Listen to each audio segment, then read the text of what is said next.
Bonjour et bienvenue dans Café Digital. Aujourd'hui, je reçois Pierre Kosciusko-Morizet, le cofondateur de PriceMinister.com. Pierre, bonjour. Bonjour. Merci d'avoir accepté notre invitation. Alors, on est en début d'année, les fêtes de Noël viennent de s'achever. Quel est le premier retour sur le comportement des consommateurs en ligne?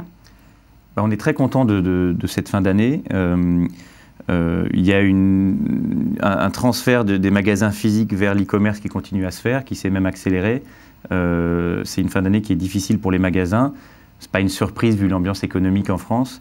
En revanche, l'e-commerce a confirmé sa place un peu de refuge pour ceux qui cherchent à faire des bonnes affaires et qui veulent continuer à faire autant de cadeaux que les années d'avant, mais en dépensant moins, clairement. Donc les internautes qui se tournent vers votre site, la raison principale, c'est la recherche de bonnes affaires et non pas la praticité. C'est vraiment le prix qui est... C'est l'ensemble. En fait, moi, j'ai une conviction personnelle forte qui est qu'on change ses habitudes, que pour changer ses habitudes de consommation, il faut un déclencheur très fort et qu'en général, c'est le prix. Et d'ailleurs, dans les grandes évolutions de la distribution, pas seulement quand on regarde l'e-commerce, ce qui a fait changer les gens, c'est le prix. Ce qui a fait aller les gens dans les hypermarchés, le choix, c'est bien, mais c'est quand même le prix. C'était une promesse prix très forte et puis après, ils se sont rendus compte que dans les hypermarchés, il y avait un énorme choix et donc ils n'allaient plus que là parce qu'ils n'avaient plus besoin d'aller ailleurs. Mais c'est quand même le prix qui déclenche. Pour moi, l'e-commerce, c'est ça. C'est d'abord du prix. Ensuite, évidemment, on veut, tous les e-commerçants, on se bat pour avoir l'offre la plus large parce que ça évite que les internautes, que nos clients aillent tester d'autres concurrents, enfin des concurrents. Et puis évidemment, le meilleur service parce qu'on fidélise comme ça. Mais pour moi, on acquiert les clients par le prix et on les garde par le choix et par la qualité de service. Et j'ai l'impression que tous les e-commerçants qui se sont dit à un moment le prix n'est pas le plus important, maintenant on va aller vers d'autres choses, etc., ils se sont ramassés. Parce qu'en fait, si on se contente seulement du prix, ça ne suffit pas. Mais si on n'a plus le prix, on a beau avoir un super choix, un super service, à un moment les gens ils comparent et ils ont envie de faire des affaires. Donc Price Minister, c'est vraiment ça qu'on fait. On essaye de mettre du fun dans l'acte d'achat, donc de faire des boutiques très personnalisables. Je crois que la customisation des boutiques sera l'un des objectifs de l'année prochaine également. Oui, c'est-à-dire que là aussi, l'idée, c'est de se différencier. En fait, c'est difficile sur Internet parce que tous les concurrents sont à un clic.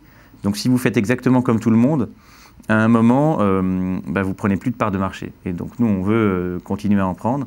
Donc, on veut être très bon sur prix, choix, service et on veut être différent sur le côté proximité avec le client, donc le côté personnalisation.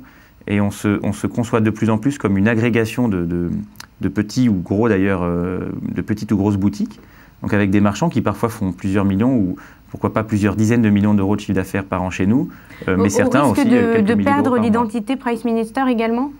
Oui, parce qu'on veut que notre identité, ce soit vraiment cette promesse de prix, choix, service, avec l'idée de garantie et de qualité, mais que dans chaque boutique, on soit dans un environnement différent. Et c'est finalement opposer la galerie marchande qui est devant l'hypermarché, qui est ce qu'on veut être, et ce qu'on est de plus en plus, à l'hypermarché lui-même, qui finalement se bat sur les prix et donc du mal à créer de la proximité avec les clients. Nous, on se bat sur les prix évidemment, mais on veut en plus que les clients développent une relation spécifique avec certains vendeurs. Et quelque part, on ne peut pas, nous, avoir une relation spécifique avec chacun de nos clients. En revanche, on pense que nos vendeurs peuvent le faire. Et l'exemple qu'on voit de Rakuten au Japon, c'est vraiment ça. C'est le petit producteur de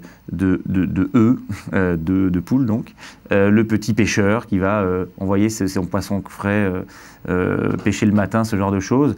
C'est l'exemple un peu extrême, mais on veut développer ça. Et on pense que l'e-commerce a cette capacité à avoir une promesse très spécifique à chacun d'entre nous. Puisque c'est ça l'Internet, c'est un énorme choix, mais une capacité de ciblage extrême. Donc on veut rentrer là-dedans.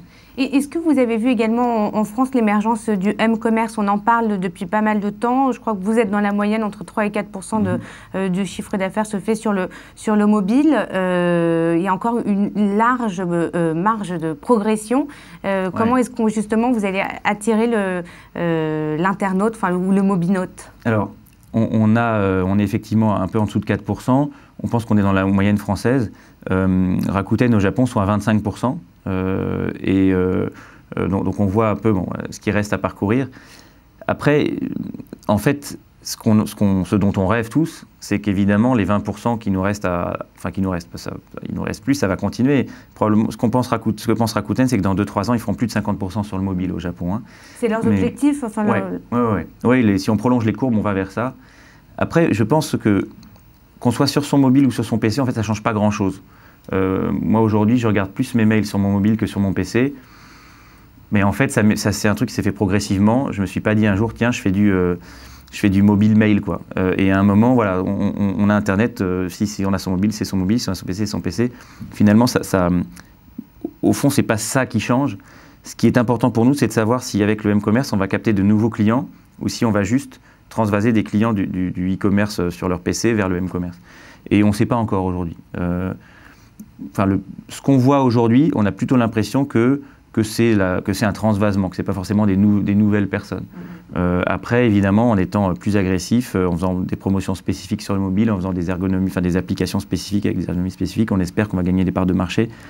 Mais aujourd'hui, on est plutôt dans le début de la transition assez naturelle, où les gros clients veulent avoir Price Minister aussi quand ils n'ont pas un PC sous les yeux. Donc on parle maintenant de T-commerce, de tablette commerce. Ce n'est pas non plus un phénomène auquel vous croyez vraiment. Ce ne seront pas des utilisateurs différents, des ergonomies différentes. Ce ne sera pas un univers différent? Oui et non. C'est-à-dire que quelqu'un qui n'avait pas de tablette chez lui, il allait sur son PC ou sur son smartphone. Quand il aura sa tablette, il restera dans son canapé et il sera sur sa tablette. Évidemment, il faut qu'on ait une application qui fonctionne bien ou un site qui fonctionne bien sur la tablette, parce que sinon, il ira chez notre concurrent. Ce que je ne sais pas, c'est si ça va faire qu'il va acheter tellement plus. Autant, à un moment, avoir Internet en permanence dans sa poche, ça veut dire que, tiens, j'ai une idée, j'ai un achat coup de cœur, je peux acheter dans le bus, je peux acheter quelque chose. Autant la tablette, elle vient plutôt à des moments où on avait déjà Internet. Puisque c'est rare qu'on ait une tablette et pas un mobile, par exemple. Donc je ne suis pas sûr que ce soit des achats en plus. Après, ça peut être des comportements d'achat différents, et notamment pour des achats un peu impliquants, où on a besoin de voir plus de photos, des photos plus grandes, où on est content de broser comme ça, en passant les images avec le doigt, c'est super pratique. Mais pour moi, c'est un prolongement de l'e-commerce, c'est pas une révolution, c'est pas un nouvel e-commerce. Quels sont, pour terminer, les grands axes de développement pour cette année ou la suivante, que ce soit au sein de Price Minister ou au sein du groupe Rakuten? Alors, on a fait une acquisition il y a quelques mois maintenant, donc en fin d'année dernière, qui s'appelle ADS, donc une société de logistique, le leader en France de la logistique. Et l'idée, c'est qu'on intègre ADS, à notre offre aux marchands, pour que dès début 2013, les marchands puissent, qu'on puisse, pour ceux qui le souhaitent, leur proposer des services logistiques. Donc en gros, vous vendez sur Price Minister ou pas d'ailleurs, vous pouvez mettre chez nous, chez ADS, tout ou partie de votre stock, et ça vous permet de monter en volume de manière beaucoup plus linéaire. Quand on fait soi-même la logistique, on se rend compte qu'il y a des effets de seuil, à un moment on doit déménager, changer d'entrepôt, etc., investir. Là, on va aider nos marchands à accompagner les accompagner dans leur croissance, donc c'est un axe très important. Deuxième axe, tout simplement, c'est de continuer à prendre des parts de marché. En 2012, on a grossi en moyenne d'un peu plus de 40% par rapport à 2011.